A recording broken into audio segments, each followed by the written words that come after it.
I don't know, Doc. I just keep building systems, but my work still isn't getting done. What do you think I should do? Ah, yes, a very common problem. See, what you need to do is build a system to analyze your systems, and then you will find out why your work is not getting done. Building systems is just a distraction preventing you from getting your real work done. Systems thinking has kind of taken over the productivity and life advice space here on YouTube. And I think that a lot of the advice is pretty good, but some of it still just misses the point. The true purpose of a system is to help us do the work that we already know how to do more effectively and more efficiently. A system is not designed to actually help us get started on the work or help us figure out what work we need to do.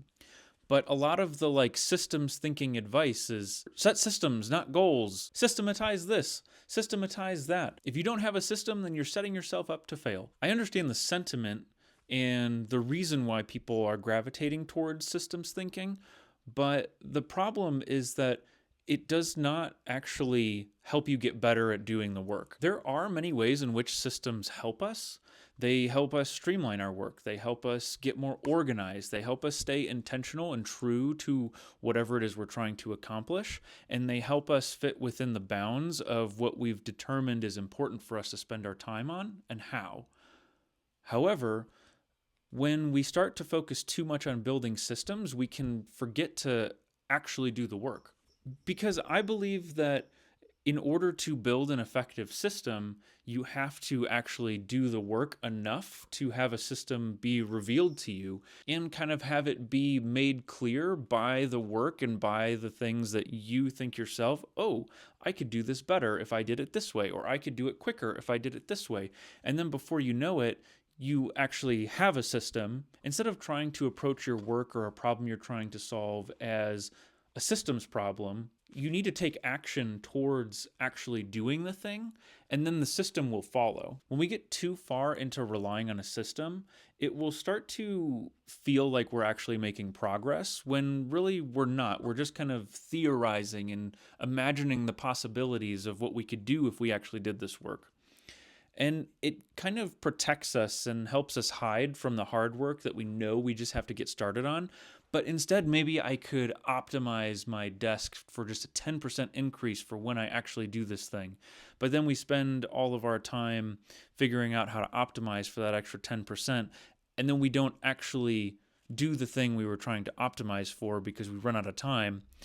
Now we have a cool system, but we don't have any of the work done. And it just helps us avoid getting started on the thing because we just stay in the planning phase and we just stay in the ooh, I wonder what this will look like when I get started.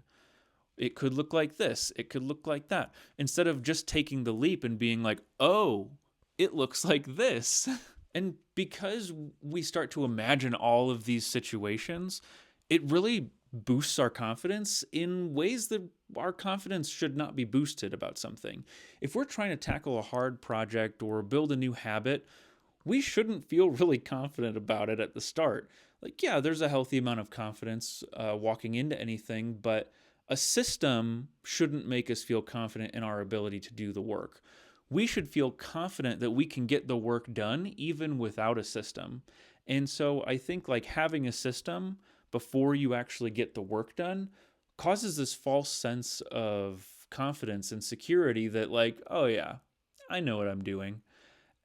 But really you haven't ever done it before, so where's this confidence coming from? When you spend too much time working on your system instead of just actually taking the action, what you're basically doing is a weird version of habit gambling where you're trying to predict in what way you will be able to perform and stick with this habit before you even have started trying to stick with the habit or trying to take action towards the habit. And so you end up kind of placing bets on, I bet you I'm going to do it this way, which very quickly falls apart if you're not very experienced with how a habit might go, and it's not something that you've done before. Then taking that gamble of trying to set up a system for how you could track your things, the things you should be tracking, it starts leading you down a road where you've tried to predict all the turns and twists and directions you have to take, without ever having driven that road and without having a reliable sense of how long it's going to take you. And so, as you start making progress on your journey, as you start taking those actions, the world you start to enter yourself in doesn't quite look like the map you drew for yourself, and it's confusing. Maybe I'm doing something wrong. Maybe the world is not adding up to what I thought it was going to be in my system, and now I'm feeling kind of stuck. Like, do I keep going in the direction that my actions have led me, or do I kind of rely on the map that I made for myself and this gamble that I'm taking, hoping that I'm going to find the buried treasure at the end, when really my instincts are now starting to tell me maybe I should go this way? And then if you come to your senses and realize that your system no longer serves the work that you're trying to do, then that doesn't feel very good either, because you have to abandon the thing you worked really hard on. What's deceiving is a lot of people will start to talk about how the system they have has served them so well, and how it could work for you, and how if you don't have this system, you're wasting your time, and I can get you so much farther if you only used my system.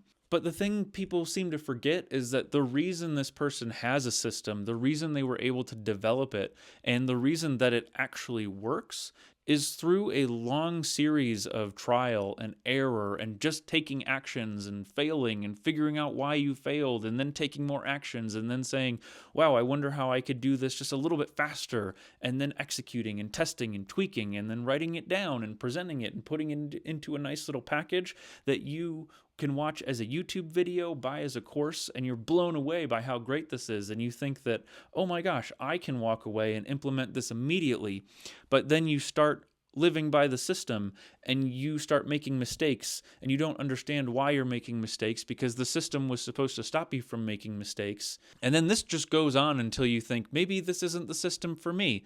Maybe that system over there, or maybe that system over there, without ever actually putting in the work to figure out what you're trying to build the system around and what skills you are lacking to be able to fully execute a system like this.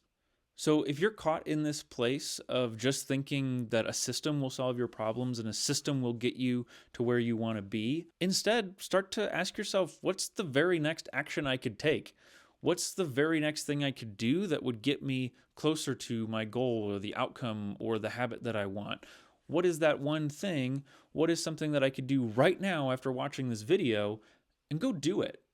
Go fail at something. Go put yourself out there and make something that's totally trash, and then figure out how to make it better. And then I promise you, your system will reveal itself, and you will know what you have to do and how you can make it more effective, more efficient, more streamlined, whatever it is you want. The key is just to get started. So, what are you waiting for? Go do something. Stop watching this video. Stop watching me jabber on a couch. Go out there and do the thing you're trying to build a system for. Put the phone down. You can end the video now. I don't want you to keep watching. Stop watching this video. Push pause. Push stop. I'm just going to keep talking until either I get sick of it or you get sick of it. And we just really need to come to an agreement that you're going to put the phone down. You're going to stop the computer, you're going to turn this video off, and you're going to go get to work. And I'm actually kind of getting sick of talking, so I'm going to end the video for you. Ah, yes, very common indeed. Ah.